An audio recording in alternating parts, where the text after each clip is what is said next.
Chapter number 12 सोन मच्छरिया। बेटा यहाँ पे जो ये पूरी पोयम है एक मछली पे फिश पे लिखी हुई है। ये पोयम लिखी है कवि रमेश तेलंग ने। किसने लिखी है? रमेश तेलंग ने। ये हमारी जो पोयम है उस पोयम में जो फिश का नेम है वो है सोन मच्छरिया, मतलब मछली का नाम है सोन मच्छरिया। तो यहाँ पे फर्स्ट क्या लिखा है? ताल में जी। ताल में आपको पता होगा कि मछली पानी में ही रहती है, तालाब में रहती है, नदिया में रहती है। तो तालाब में जी, ताल में मतलब जो तालाब होता है वहां पे मछली रहती है। तो ताल मतलब तालाब, तो तालाब में जी, तालाब में। सोन मछलिया ताल में, मतलब जो मछली है उसका नाम क्या है? सोन मछली। तो सोन मछलिया तालाब में मतलब तालाब में सोन मछलिया है। मछुआरे ने मंत्र फूका। मछुआरा मतलब क्या बेटा? जो मछली पकड़ता है उसे कहते हैं मछुआरा। तो मछुआरे ने मंत्र फूका। मंत्र मतलब जो हम मंत्र बोलते हैं, सब सुबह सुबह आपके मम्मी पापा मंत्र बोलते हैं, भगवान से प्रेयर करते तब, तो उसे कहते हैं मंत्र। तो मछुआरे ने मंत्र फूका, जाल गया पाताल में। जाल मतलब क्या? जाली। मछुआरे जो मछली पकड़ते हैं तो वो क्या करते हैं? जाल बिछाते हैं और वो जाल में सारी फिशें आ जाती हैं। यहाँ पे देखो ये जो जाल है, नेट है, उसने क्या किया? जाल गया पाताल में, मतलब उसने जो जाल थी वो तालाब में डाली और वो जो पाताल मतलब जो नीचे जमीन थी वहां तक वो जाल पहुंच गई। थर थर कांपा ताल का पानी, मतलब जो पानी था, तालाब का पानी था, वो थर थर कांपने लगा। क्यों कांपने लगा? क्योंकि उस मछुआरे ने जाल डाली थी, जिसके वजह से सारी फिश वो जाल में आ जाएगी। फंसी जाल में मछली रानी, मतलब ये जो जाल थी, ये जो नेट थी जिससे मछुआरा मछली पकड़ने वाला है, उसमें सोन मछलियाँ जो थी वो फंस गई। यहाँ पे देखो पिक्चर में आपको दिख भी रहा है कि जो सोन मछलियाँ है वो इसमें फंस गई है। तड़प तड़प कर सोन मछलियाँ मछुआरे से बोली भैया, मतलब वो तड़प रही थी। हम भी किसी मुसीबत में आ जाते तो हम भी तड़पते, तो यहाँ पे जो सोन मछलियाँ थी वो भी तड़प रही थी और मछुआरे से बोली भैया, और मछुआरे से कहती है मुझे निकालो, मुझे निकालो। मतलब वो बेचारी तड़प रही थी पानी में जाने के लिए, क्योंकि अभी वो नेट में फंस गई है। तो वो तड़प तड़प कर कह रही थी मछुआरे को कि मुझे निकालो, मुझे निकालो। मतलब ये जो नेट में वो फंस गई है उसमें से उसे निकाल दो। दम घुटता है जाल में, मतलब वो जो जाल थी उसमें उसका मछली का क्या हो रहा है? दम घुट रहा है। हमें भी कहीं हम पैक जगह में रहते हैं तो सफोकेशन होता है, घुटन होती है। तो मछली तो हमेशा पानी में रहती है, तो उसे जब पानी से बाहर निकाल के जाल में रखा है तो उसे क्या हो रही है? घुटन हो रही है, दम घुट रहा है। मछुआरे ने सोचा पल भर, कहा छोड़ दूं तुझे मैं अगर। मतलब मछुआरा जो था उसने थोड़ी देर के लिए सोचा, पल भर मतलब थोड़ी देर के लिए सोचा, कहा छोड़ दूं तुझे मैं अगर। मतलब मछुआरा अगर मछली सोन मछलिया को छोड़ देता है तो उठ जाएगा दाना पानी। उठ जाएगा दाना पानी मतलब क्या? मछुआरे का बेटा काम क्या होता है? मछली पकड़ना तालाब में से और उसको बेच के वो अपना घर चलाता है, खाना पानी करता है। अगर वो मछलियों को छोड़ देगा तो वो मछलियों को बेचेगा कैसे? अगर वो बेचेगा नहीं तो उसको दाना पानी मतलब उसको खाना नहीं मिलेगा। तो वो इसीलिए कहता है कि उठ जाएगा दाना पानी, मतलब वो जो अगर मछलियों को छोड़ देगा तो उसका घर का खाना पानी उसे कैसे मिलेगा? क्या होगा फिर मछली रानी? और वो मछुआरा ही मछली से कहता है कि फिर मेरा क्या होगा? अगर मैं तुझे छोड़ दिया तो मेरे को खाना नहीं मिलेगा, फिर मेरा क्या होगा? मछली बोली रोती रोती, मतलब मछली रोते रोते बोलती है मेरे पास पड़े कुछ मोती। मछली के पास क्या पड़े? थोड़े से मोती। बेटा मोती मतलब क्या? जो मोती हम हमारे गर्ल्स लोग जो ऑर्नामेंट्स पहनते हैं उसमें राउंड शेप में आते हैं, उसे कहते हैं मोती, स्टोन्स। तो वो उसके पास पड़े हैं। जल में छोड़ो ले आऊंगी। मछली क्या कहती है? मेरे पास जो मोती पड़े हैं तुम मुझे पानी में, जल मतलब पानी में छोड़ दो तो मैं वो जो सारे मोती है वो आपके लिए लेके आती हूँ, सारे तुमको दे जाऊंगी। और वो जो मोती है वो सारे वो मछुआरे को दे देगी। बस मछुआरे को मोती देकर जल में फुदकी झलकी रानी, मतलब मछली क्या करती है? पानी में जाती है, तालाब में जाती है और उसके पास जितने भी मोती थे वो लेके आती है और वो क्या करती है? मछुआरे को दे देती है। और फिर से जल में फुद की जल की रानी मतलब जो पानी की रानी है वो मछली रानी है, तो वो जल में मतलब पानी में फुद की मतलब जंप करके पानी में चली गई और उसे क्या कहते हैं, जल की रानी, पानी की रानी कहते हैं। सोन मछलियाँ मछुआरे की खत्म हुई इसी तरह कहानी, मतलब ये जो सोन मछली थी और मछुआरा जो मच्छी पकड़ने वाला था उसकी खत्म हुई इस तरह कहानी, मतलब उनकी जो ये कहानी थी वो ऐसे खत्म हो गई। शिक्षा मतलब हमें ये पोयम में से क्या सीखने मिला, तो दया और परोपकार का महत्व समझो, हमें किसी पे दया और परोपकार का महत्व मतलब उसकी इम्पोर्टेंस समझना चाहिए। जैसे मछुआरे ने मछली पे दया खाई, वैसे हमें भी कभी किसी पे दया खानी चाहिए, किसी पे परोपकार करना चाहिए।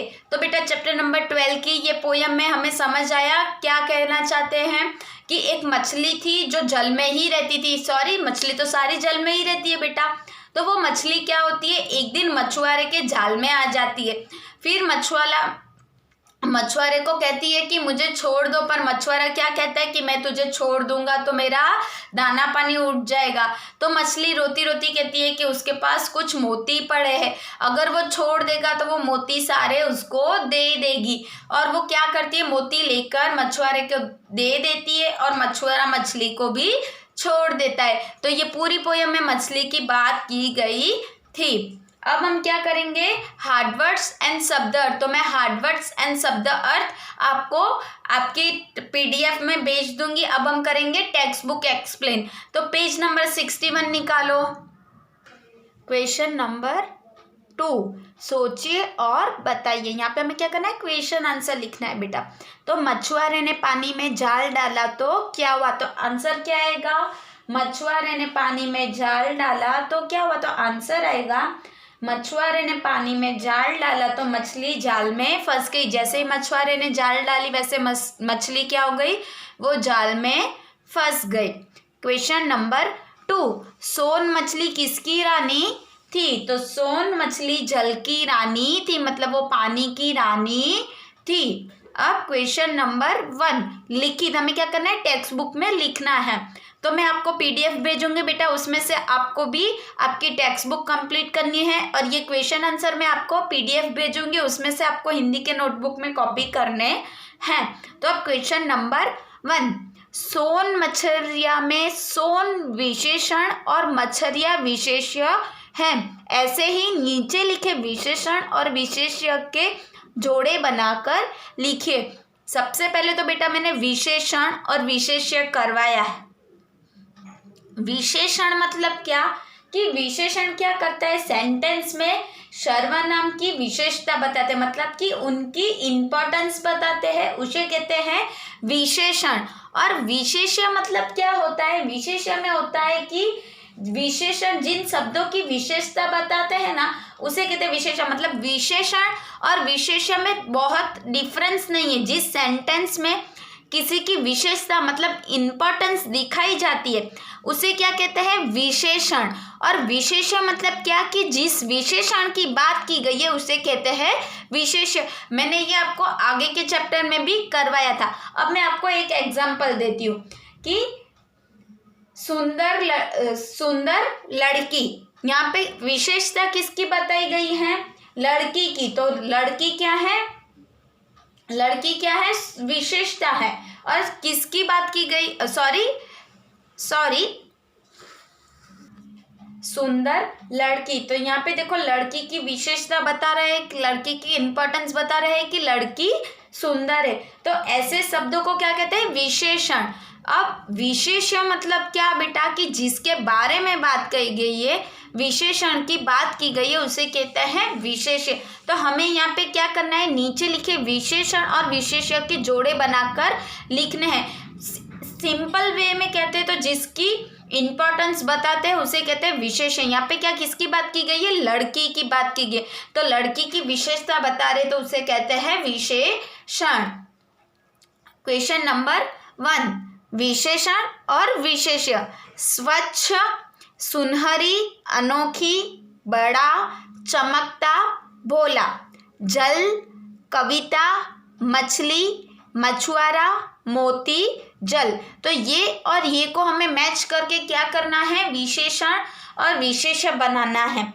तो यहाँ पे फर्स्ट लिखा है अनोखी, तो विशेषण और यहाँ पे विशेषण, तो अनोखी जाल, अनोखी मछली, अनोखी मोती, अनोखी कविता, अनोखी मछुआरा या अनोखी जल।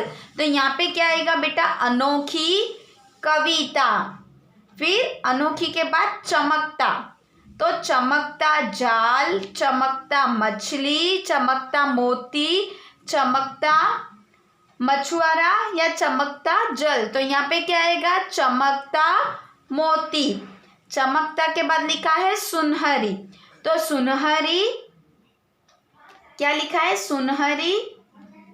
तो यहाँ पे सुनहरी का तो लिखना है हमें सुनहरी जाल, सुनहरी मछली, सुनहरी मोती, सुनहरी कविता, सुनहरी मछुआरा। तो यहाँ पे आएगा सुनहरी मछली, सुनहरी मछली। अब है बड़ा, बड़ा जाल, बड़ा मछली, बड़ा मोती, बड़ा कविता, बड़ा मछुआरा, बड़ा जल। तो यहाँ पे आएगा बड़ा जाल, बड़ा जाल। अब नीचे लिखा है भोला, भोला जाल, भोला मछली, भोला मोती, भोला कविता और भोला मछुआरा, भोला जल। तो क्या आएगा, भोला मछुआरा। अनोखी कविता, बड़ा जाल, चमकता मोती, भोला मछुआरा, सुनहरी मछली।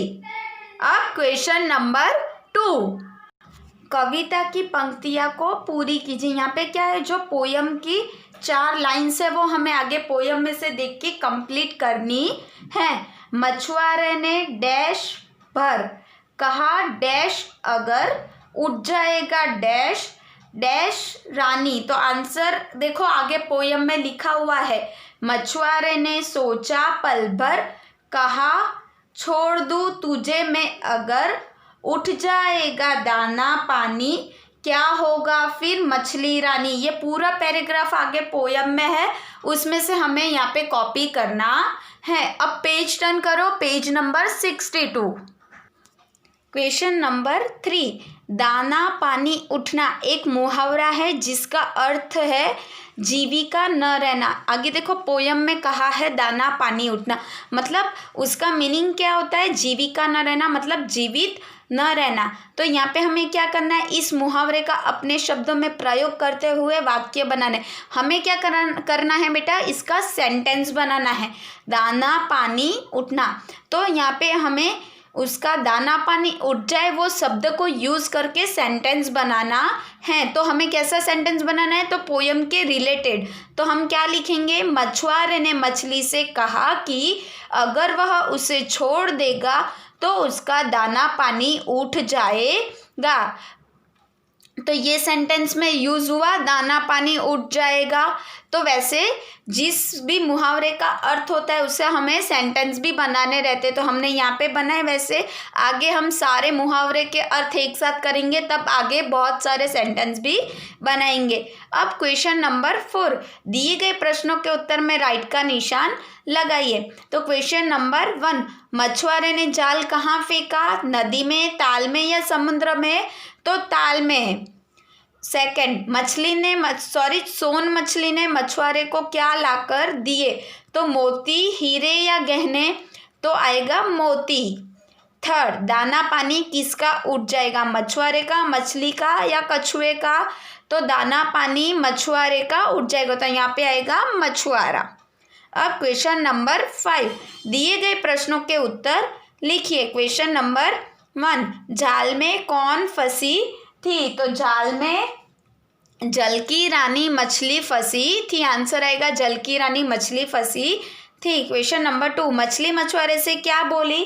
तो मछली मछुआरे से बोली मेरे पास कुछ मोती पड़े हैं, छोड़ दोगे तो सारे मोती लाकर तुमको दे जाऊंगी। थर्ड, इस कविता से आपको क्या सीख मिली, मतलब क्या सीखने मिला पोयम में से हमें। तो इस कविता से हमें सीख मिलती है कि यदि हम किसी पर दया करते हैं तो प्रतिफल हमें ज़रूर मिलता है। मतलब हम किसी की हेल्प करेंगे तो हमें भी किसी की हेल्प मिलेगी। तो ये क्वेश्चन आंसर भी कंप्लीट हुए। यहाँ पे हमारा चैप्टर भी कंप्लीट होता है बेटा। हमारा चैप्टर नंबर 12 कंप्लीट हुआ। अब हम एग्ज़ाम के बाद चैप्टर नंबर आगे का 13 करेंगे। आज के लिए ये चैप्टर आपको आपकी हिंदी के नोटबुक में कॉपी करना है और एग्ज़ाम के लिए आपको रिवीजन की प्रिपरेशन करनी है। एग्ज़ाम के लिए बेटा सबको बेस्ट ऑफ लक। आपको ये चैप्टर का हार्डवर्ड, शब्दार्थ, क्वेश्चन आंसर 1 टाइम आपको हिंदी के नोटबुक में लिखना है, मैं जो आपको PDF में भेज दूंगी, और टेक्स्ट बुक आपको फिलअप करनी है।